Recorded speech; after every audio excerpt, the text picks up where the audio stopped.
Apa ini? Bakso. Sedikitnya 7 pemuda yang diduga kurir narkoba jenis sabu-sabu disergap polisi di beberapa lokasi. Sebanyak 2,5 kg sabu-sabu disita tim Satres Narkoba Polres Aceh Utara. Penangkapan 7 pemuda berawal dari penyergapan seorang pelaku yang diduga terlibat peredaran sabu-sabu. Polisi kemudian mengembangkan kasus tersebut hingga menangkap 3 orang lainnya.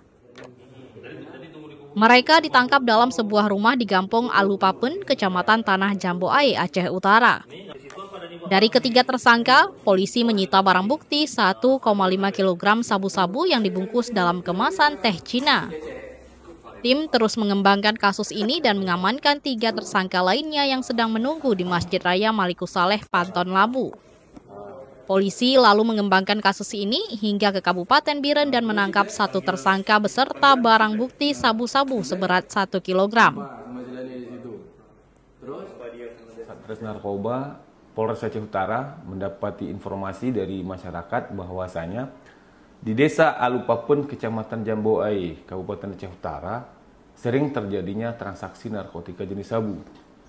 Menindaklanjuti informasi tersebut, saya dan rekan-rekan dari personil Satres Narkoba Polres Aceh Utara mendalami informasi tersebut sehingga pada hari Jumat tanggal 6 Desember 2024 sekira pukul 23.40 WIB kami mendapati ada orang yang dicurigai mendatangi sebuah gubuk di Desa Menasah-Papen, Kecamatan Jamboai, Kabupaten Aceh Utara. Dari penangkapan 7 pemuda, polisi menyita 2,5 kg sabu-sabu.